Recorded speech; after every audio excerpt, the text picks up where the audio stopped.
Hello guys and welcome to Technology. My name is Salman Irshad and today I'm going to be showing you how to buy a used motorcycle. Now this procedure is going to be common to anywhere in the world. It's not like for any specific country, and I'm personally doing this from India. So the reason I made this video is because I've seen a lot of videos out there on YouTube, on the internet, which show how to buy a used motorcycle or a used car, but they lack some points that I would like to cover specifically in this video. So I'm going to be showing this video on two of my motorcycles. Personally, I own both of these motorcycles. The one on the left is the Yamaha FZ16. If you come right over here, you can see this. And on the right over here is the Kawasaki Eliminator 175cc. Now I know that these are relatively smaller engine capacity motorcycles, but this procedure is going to be similar for any motorcycle out there, be it 1000cc or 1500cc or 600cc, anything, sports bike, cruisers, any motorcycle you want to buy, it's going to be common to all of them. So I hope this video is going to be helpful for you guys, and before we get started, I'd just like to tell you guys, please do subscribe to my channel. Help me make more useful and good videos, informative videos like these for you guys. So let us get started.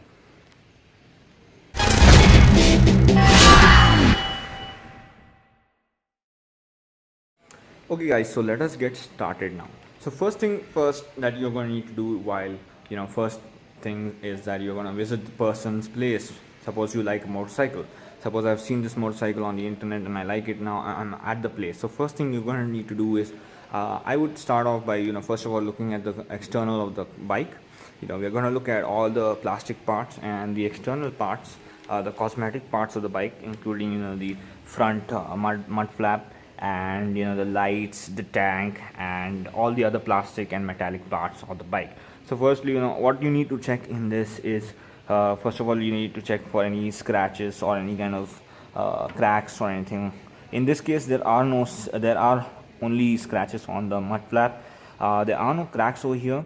So since this is an old bike, this is about 15 years old, some scratches are manageable. You can try to negotiate on that, but since it's an old bike, it's some scratches are evident. They're going to be there and you can't do anything about that. So don't make a big deal out of it, and some scratches are not going to be a deal breaker. So moving on, obviously you want to, now since we're starting on the front, you want to look at the shocks over here. These are the front forks.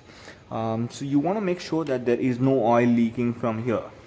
There's no oil leaking from here from the forks, fork seals, and the fork seals are nice and clean. In this case, it is nice and clean, as you can see.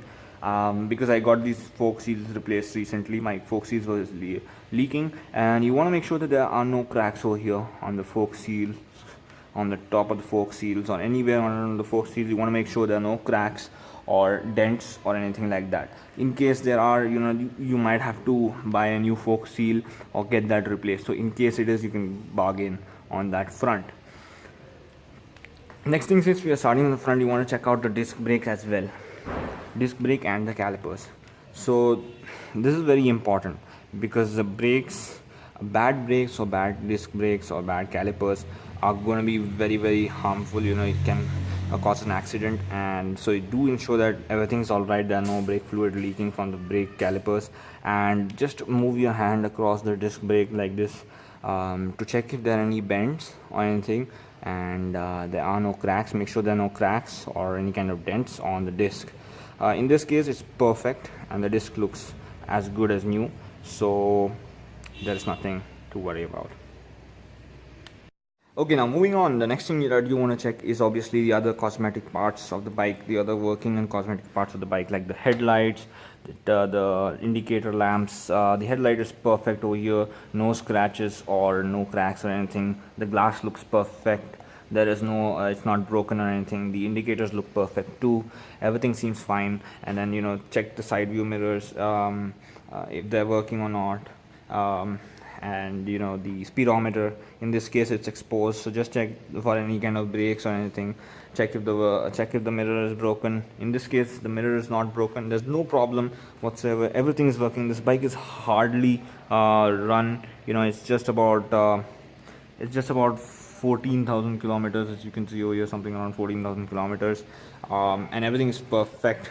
Now, since this is a metallic tank, some tanks have plastic tanks, which I'll show you in my other bike. And since this has a metallic tank, do check for any dents or anything. If it has a dent, you might have to spend a lot of money replacing it. So you can negotiate on that front, or you can end the deal there in case if you don't like it. But check for any dents or anything. In this case, there are no dents. Now coming over to the plastic tanks, I just want to illustrate something over here to you guys. So as on this bike, if you can see, there is a plastic covering on the tank.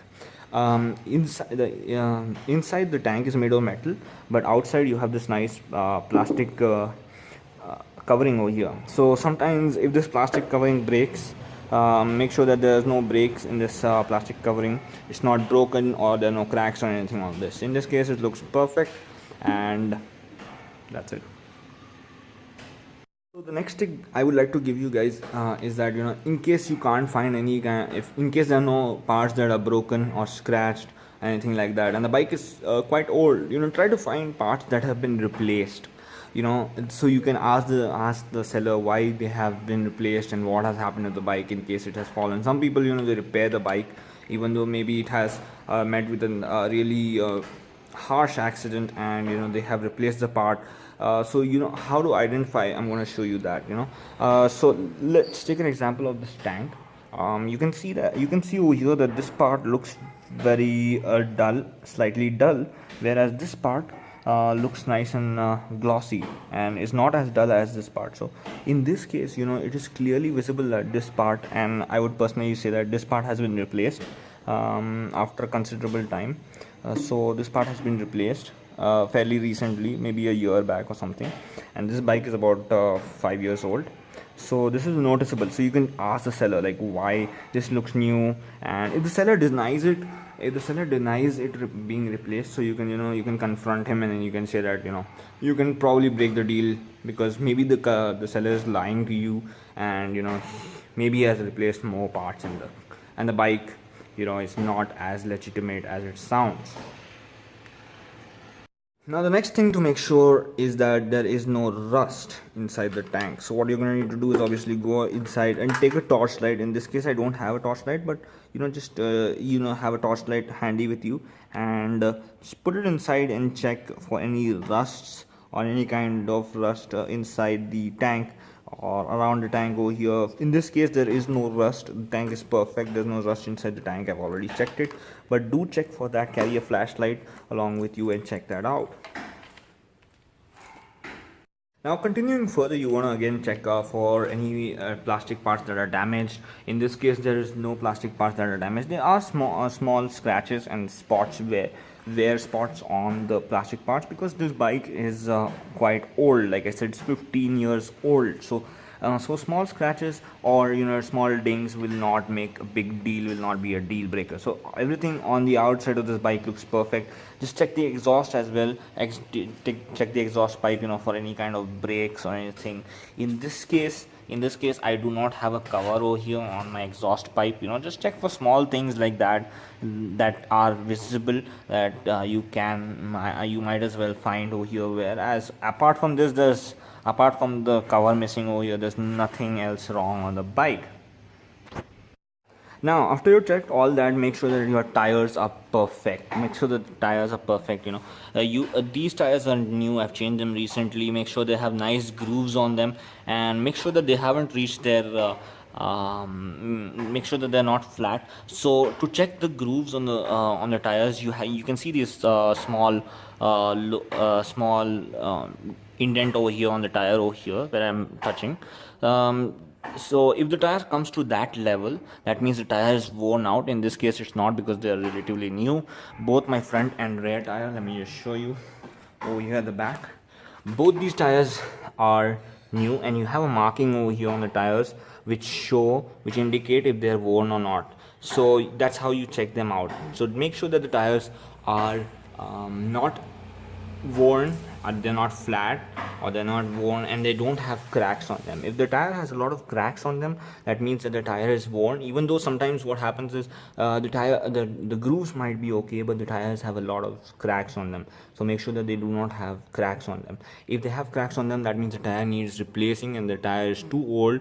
Even though it has not been run for a long time, it has been kept for a long time, and the tire needs to be replaced. So if the tire needs to be replaced, you can get a good bargain on that. You can ask the seller to decrease the price further, where you can get a nice bargain on that.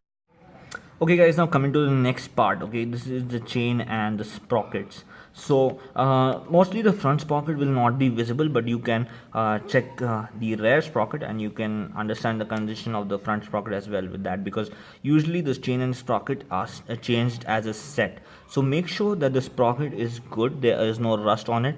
In this case it's good. And make sure that these teeth are not they're not bent, or they're not they're nice and sharp and pointy. And that's how you can check the sprocket. If they are bent or they're short in length, and they're uneven, these teeth on the sprocket are uneven. One teeth is longer, one teeth is smaller, so that means the sprocket is worn out. So you can get a slight bargain on that. And make sure that the chain is nice, and the chain has no rust or anything on it, and it's nice and greased up. So a person who takes care of his bike always keeps his chain nice and greased up. In case the chain is not greased up properly, you can ask the seller, and you can tell them that that basically is a sign that the seller hasn't been taking good care of his chain and sprocket. So you might need to replace that in the future. Okay guys, now the next thing we are going to check, we're going to check if everything's working on the bike or not. So we're going to take the key, put it in the keyhole, and turn it into ignition. So okay guys, now that we have turned on the ignition, all the electronic systems on this bike are active. So what we're going to check is all the lights and everything work properly. So in this case, the neutral light is working over here. Let's check the other lights, are they working or not. So the indicator light works, and let's turn on the high beam light works. And obviously we're going to check if the headlight works. As you can see over here, you can see the reflection of the headlight on the car, so you can see both the beams are working. Headlight works fine, indicator light works fine as well, indicators work fine. You can check if the indicators are working or not. You can check the right indicator, the left indicator, and the indicators at the back as well. The left one and the right one, all of them work. In this case is perfect. So if all the switches work, make sure that all the switches work. The horn works. I'm not going to honk the horn right now, but it is working. Make sure all the switches are all right. Okay guys, now we are going to check out the engine and the other functionalities of the bike, if they're working properly or not. So one of the tips that I would like to give you guys is that when you're checking a bike, when you're checking your motorcycle, make sure to tell the seller to keep the bike cool. Always check the bike when the engine is cool. Make sure the engine is cool when you're checking it. And now what we're going to do is we're going to turn on the ignition, and we're going to give it a start, and we're going to see if the engine starts in cold, if it starts properly or not. If it does not start properly, so there are going to be two things over here that I just want to explain before I start the bike and I show you.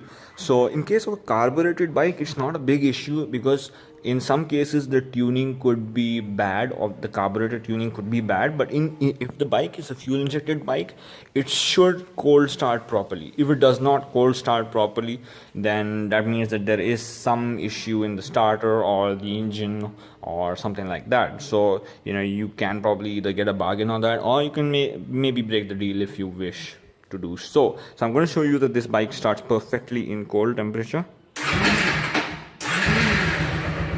So that's how it starts. If it starts and then it just goes a little bit and it turns off, or it hesitates to start a lot in cold temperatures, so that means that there is either a tuning problem if it's a carbureted bike, or if it's a fuel injected bike, then that means there is a problem maybe with the fuel injector or something with the engine.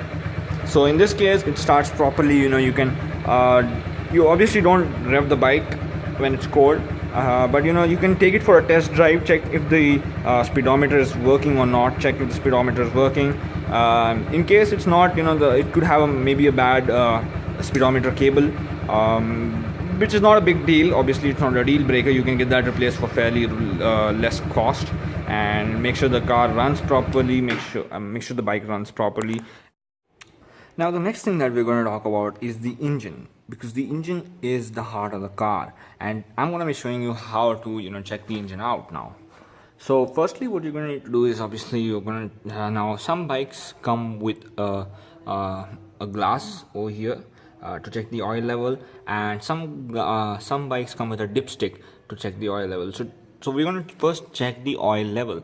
So in order to do so, you're going to first of all keep the bike on a center stand. Most small bikes come with a center stand inbuilt, while bigger capacity bikes need to have an external center stand. So make sure that either the bike is on center stand or it's centered, somebody is holding it, and it's not like it's not on the side stand. Make sure that it's centered, and you can check the oil level over here.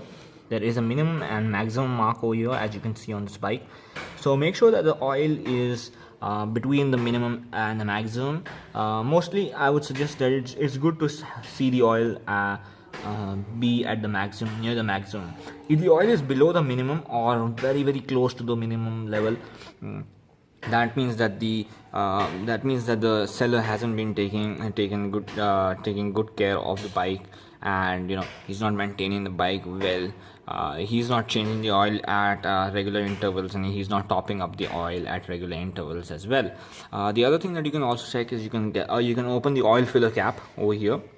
In my case, I'm not going to do that, but I'm going to be showing you. So you're just going to open the oil filler cap.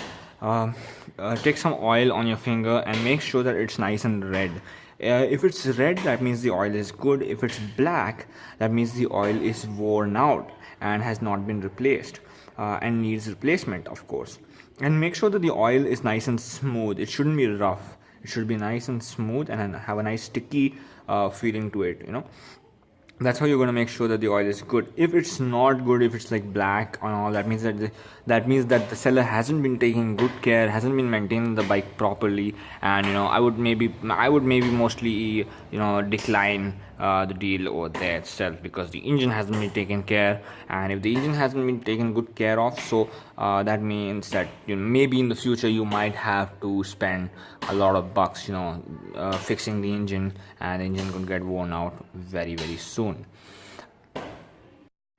Okay guys, so the next trick that I'm going to be showing you is something that you might have to get your fingers dirty with a little bit, but if you want to buy a good bike, you need to do this. So the next step is what I usually do is I take my finger, any finger would do, just stick it inside the exhaust pipe and just take it out, and you're going to get some amount of carbon or exhaust residue over here. So make sure that it's nice and light in color, like light grayish or something like that. It should not be dark. In this bike, as you can see, it's quite dark. You can see it's quite dark. It's considerably different than that bike. So what this means, if it's even more darker than this, that means the engine is worn out considerably. This amount of carbon means that the engine has taken a little bit of wear and is wearing out slowly. So I know that this particular bike is facing some issues with the engine, because I had put a air filter in it, and which it paid a little bit toll on the piston and the bore. So that's the reason. What this means is that the engine is burning a little bit of oil. If you get this type of carbon, the black one, that means the engine is burning a little bit of oil every time it runs. So you're gonna get carbon like this. That means this means that you need to change the piston and the bore. Okay, so we already checked the front forks. Now we're going to check the rear suspension. There are two types of suspensions. You have this kind of monoshock suspension, where you have one suspension at the rear,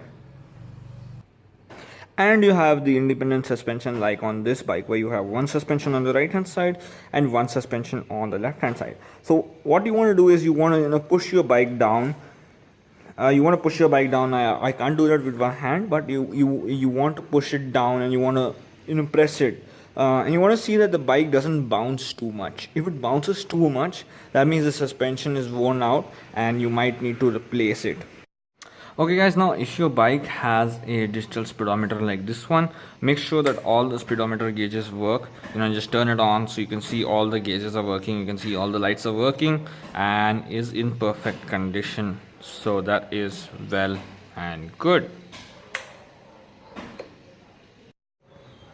Now the next thing is obviously we're going to check the levers. You're going to check the clutch lever and the brake lever, make sure that they both work, and make sure that the brakes work too. The front and the rear brake, they work properly, and they have a nice good bite to them. In this case they work, and this is one of the steps that you're going to check while you're taking a test drive of the bike. So guys, after you have checked all of the things that I mentioned, you do take a good test drive of the bike. Take it around the neighborhood, take it on the highway or some good stretch of road in which you can take the bike onto the maximum gear. If it's 6 gears or 5 gears, whatever it is, check the throttle response, make sure it's good, make sure the bike responds properly, make sure there are no unusual sounds coming from the exhaust or the drivetrain or the chain or the sprockets or anything like that. Make sure that the bike corners well, and there are no unusual wobbling or any kind of that stuff from the bike as you ride it. Now after you checked all that, you can buy the bike, and if there are any scratches or any kind of small dings and small wear and tear, you can obviously negotiate on that front, like I've already mentioned in the video, and you can go ahead with the purchase of the bike, or you can decline the purchase if you don't like it. So that's about it guys for this video. I hope you enjoyed this video. I hope this video helped you out. If you have any comments or queries regarding buying a used bike or anything like that, any questions that you would like to ask me personally, I would be more than happy to answer them. Do let me know in the comment section below, and do hit the like button guys, and please guys, do subscribe to my channel. Don't forget to hit that subscribe button. It will really help our channel grow and help me motivate to make more videos like these for you guys. And again guys, before I sign out, just smack that like button. Let's see if we can get 50 likes on this video.